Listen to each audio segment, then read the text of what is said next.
Assalamualaikum warahmatullahi wabarakatuh. Bismillahirrahmanirrahim. Allahumma shalli ala sayyidina Muhammad wa ala sayyidina Muhammad. Allahumma shalli wa sallim wa barik alaihi wa ashabihi ajma'in. Bismillahirrahmanirrahim. Sekarang ke materi selanjutnya, yaitu hadis dhaif. Pengertian hadis dhaif seperti yang kalian lihat di buku ini, yaitu ma faqida syarton au aktsara min syurutis sahihi abil hasan, yaitu hadis yang kehilangan satu syarat atau lebih dari syarat-syarat hadis sahih ataupun hadis hasan. Gampangnya gini, jadi hadis dhaif itu adalah hadis yang kehilangan salah satu syarat dari beberapa syarat hadis sahih. Kita tahu syarat hadis sahih itu ada berapa? Ada 4 ya, kalau kita bagi secara besar, garis besar. Yang pertama adalah sanadnya sambung. Yang kedua, rawinya adil dan dobit. Yang ketiga, tidak syadz. Yang keempat, tidak ilat. Ada 4. Nah, kalau ada hadis kok tidak memenuhi salah satu syarat dari beberapa syarat hadis sahih tadi, maka hadis tersebut dinamakan hadis dhaif. Kehilangan atau tidak memenuhi syarat. Kalau hadis hasan kemarin itu hanya kurang, ya misalnya kendobit, hanya soal dobitnya saja yang kurang,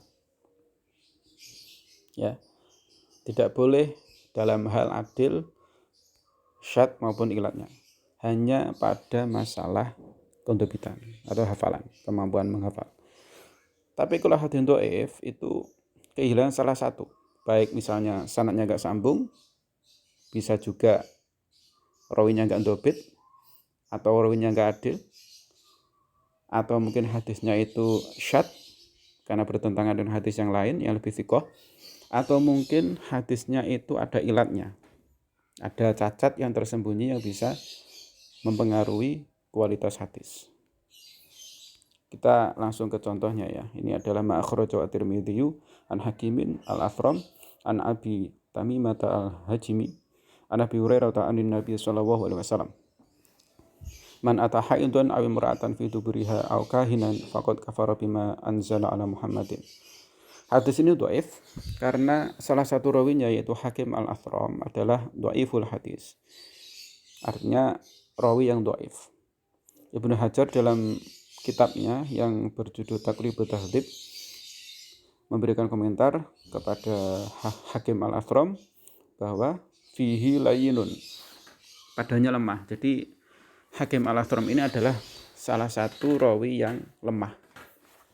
Bisa lemah hafalannya atau mungkin karena keadilannya. Oke, lanjut. Yang nomor 2, sebab-sebab hadis dhaif tidak dapat dijadikan dasar atau hujjah. Yang pertama, faktor sanad.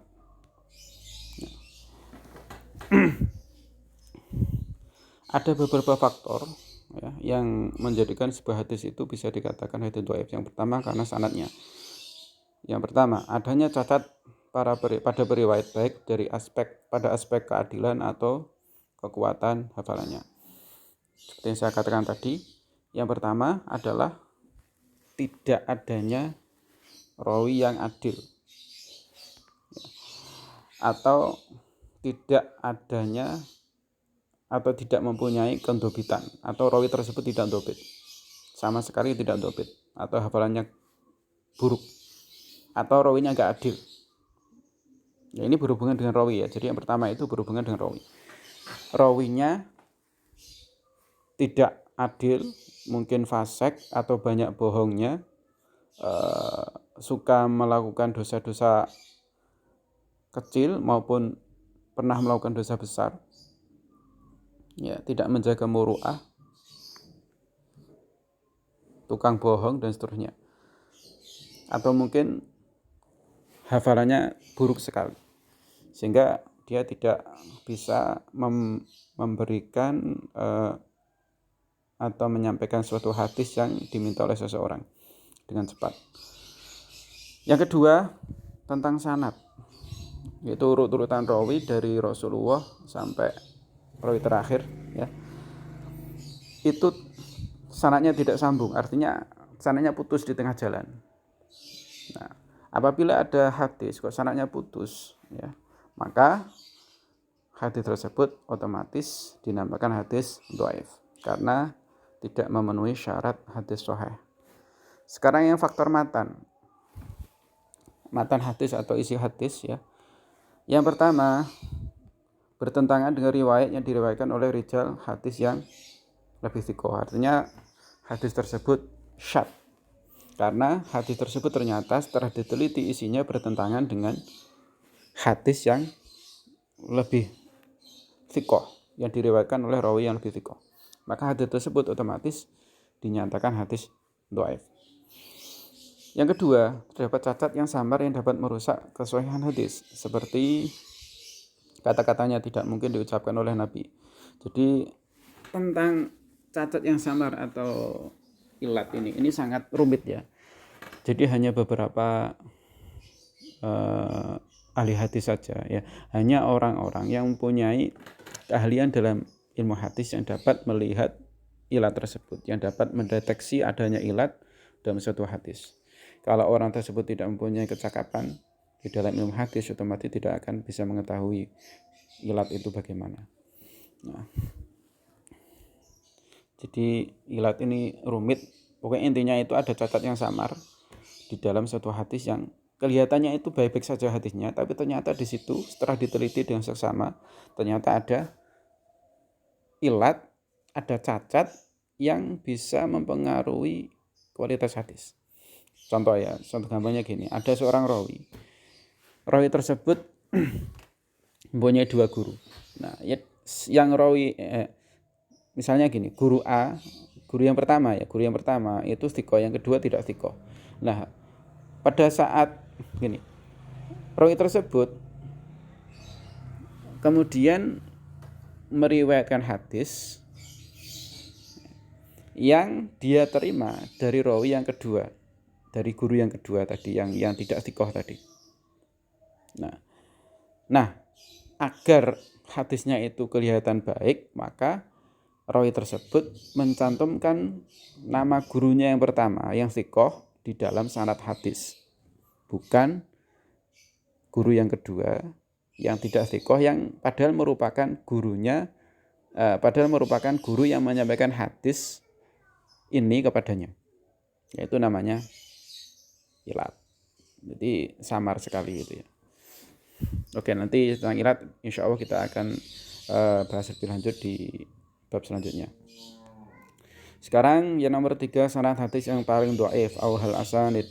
Jadi ada beberapa sanad hadis yang dihitung termasuk paling dhaif. Yang pertama dari Sodaqah bin Musa At-Taqiqi dari Farqat As-Subhi dari Muratutib dari Abu Bakar. Kemudian yang kedua dari Muhammad Qais Al-Maslub dari Ubaidillah bin Zahir dari Ali bin Yazid dari Qasim dari Abi Umamah.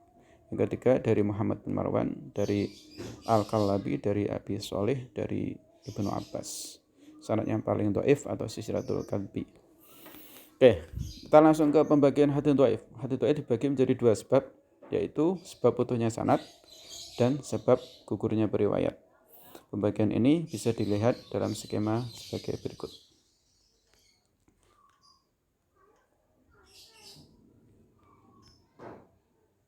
Oke.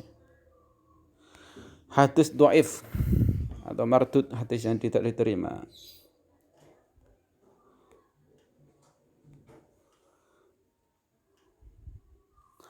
Kita mulai yang bagian kiri, itu ada beberapa hadis yang termasuk hadis dhaif, yaitu yang pertama hadis dhaif mu'allaq, mengkotek, mu'dhal, mursal. Mursal itu terbagi 3 menjadi ada mursal khafi, mursal jali, mursal sahabi. Kemudian ada hadis mutalas, ada mutalas syuyukh, tadrisus syuyukh, ada tadrisus taswiyah, ada tadris isnad. Kemudian sebab cacat periwayat, karena rawinya cacat itu ada beberapa kategori hadis dhaif yang disebabkan rawinya cacat. Yang pertama cacat kondobitanya, bisa karena fakhsyul walad atau sul hifdi atau al-ghaflah atau kasratul auham atau mukhalafatul thiqah. Itu yang pertama ada hadis mu'allal, kemudian maklub, muharraf, syad, mubham. Kemudian ada mudarraj, torib, musahhaf dan majhul. Yang kemudian cacat keadilannya ada bohong, mungkin karena dia bohong atau dianggap bohong atau fasik atau bid'ah atau jahalah. Kemudian ada hadis yang disebabkan oleh cacat tersebut, yaitu hadis maudhu', hadis matruk dan hadis mungkar.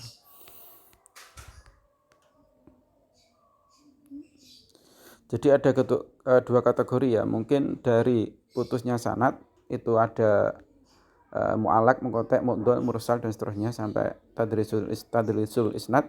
Kalau yang dari segi cacatnya periwayat itu mulai hadis mu'allal, seterusnya sampai hadis mungkar. Oke, kita mulai yang pertama. Hadis dhaif disebabkan putusnya sanad. Hadis mursal. Yang pertama ada hadis mursal. Menurut bahasa bebas dari ikatan atau cara Jawane diuculi, mursal, dilepaskan. Sedangkan menurut istilah hadis yang diriwayatkan oleh tabi'in langsung dari Nabi, atau menurut sebagian muhaditsin hadis yang putus sanadnya di akhir sanad, yaitu orang setelah tabi'in. Jadi gini, gampangannya gini, hadis mursal itu adalah sebuah hadis yang putus sanadnya pada tobaqoh sahabat. Jadi misalnya ada salah satu sanad hadis ya, misalnya ada contoh sanad hadis, misalnya dari Rasulullah itu langsung ke tabiin, sahabat tidak ada. Ya, jadi tobaqoh sahabat kosong, langsung ke tabiin, kemudian tabiin ke bawah-bawah sampai ke misalnya kayak misalnya ke Imam Al-Baihaqi misalnya gitu. Yang terakhir atau rawi terakhir ya, Imam Al-Baihaqi misalnya. Nah, maka hadis tersebut dinamakan hadis mursal ya. Jadi putusnya itu letaknya di tobaqoh sahabat. Nah, oke, itu gampangnya seperti itu. Kemudian kemudian selanjutnya hadis mursal ini juga dibagi menjadi tiga. Yang pertama mursal sahabi, yang kedua mursal tabi'in, mursal tabi'i atau mursal jali, yang ketiga mursal khafi atau samar. Kita mulai yang pertama, yaitu mursal sahabi, yaitu seorang sahabat kecil meriwayatkan hadis dari Nabi padahal tidak menerima langsung dari Nabi. Contoh, kita bisa lihat contoh di sini. Kemudian keterangannya, hadis ini mursal sahabat Ibnu Abbas karena kejadiannya Ibnu Abbas masih kecil dan belum mungkin mengikuti Nabi ke penaklukan kota Mekah. Jadi khusus hadis ini adalah hadis yang diriwayatkan oleh Ibnu Abbas yang merupakan sahabat Nabi, akan tetapi khusus pada hadis ini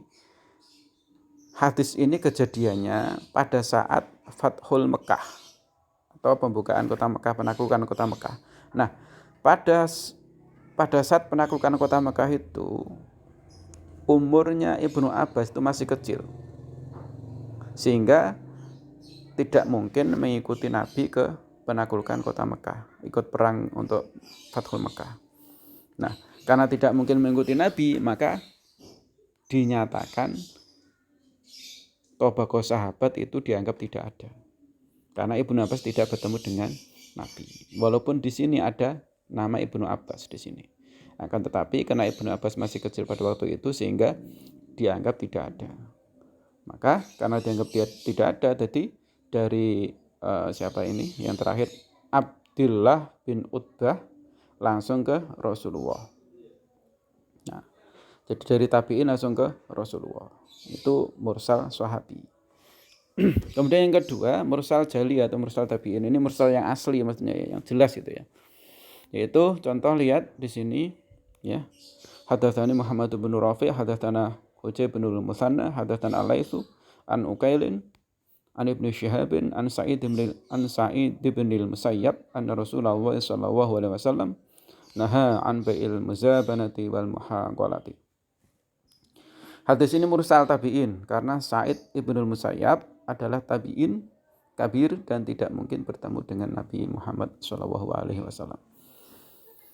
Ini contoh mursal yang asli atau yang mursal sebenarnya yang jali ya, yaitu hadis yang gugur sanadnya di kalangan sahabat. hanya pada tabi'in saja. Jadi di sini Sa'id Ibnu Musayyab adalah seorang tabi'in dan setelah beliau tidak ada nama sahabat di sini di sanad ini, sehingga tobaqo sahabat dinyatakan tidak ada atau hilang, sehingga dinyatakan putus. Karena seorang tabi'in tidak mungkin bertemu dengan Rasulullah SAW. Nah, karena putusnya ini, maka hadis ini dinamakan hadis dhaif. Termasuk hadis dhaif yang jenis mursal jali atau mursal tabi'i. Oke, sekarang yang ketiga. Mursal khafi, yaitu seorang rijal meriwayatkan hadis dari syekh yang pernah dijumpainya, namun sebenarnya dia tidak pernah menerima hadis satupun dari syekh tersebut, dengan bentuk tahammul seakan-akan dia menerima langsung. Contoh, kamu bisa lihat contoh di sini, kemudian kita lihat keterangannya ya. Hadis ini mursal khafi karena Umar hanya pernah bertemu Uqbah dan tidak pernah mendapatkan hadis dari Uqbah sama sekali. Termasuk hadis ini sebenarnya tidak diterimanya dari Uqbah. Jadi kenapa hadis ini dinamakan mursal khafi? Itu karena rawi yang bernama Umar, ya Umar ini Umar bin Abdul Aziz ya, itu hanya bertemu Uqbah saja tanpa mendapatkan hadis dari Uqbah. Jadi Umar bin Abdul Aziz pernah bertemu dengan Uqbah bin Amir al-Juhani, namun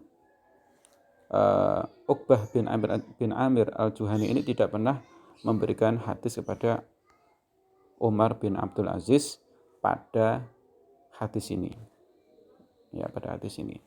Sehingga walaupun di sini Uqbah itu termasuk sahabat, namun karena Umar bin Abdul Aziz tidak pernah menerima hadis langsung dari Uqbah, maka tobaqo sahabat yang diisi Uqbah bin Amir al-Juhani ini dianggap tidak ada. Dan sanadnya dianggap putus karena Umar bin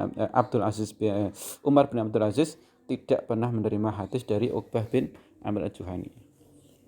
Nah, itu yang dimaksud dengan mursal khafi. Wallahu a'lam. Nanti kalau ada pertanyaan silakan ditanyakan ya. Sekian dulu. Assalamualaikum warahmatullahi wabarakatuh.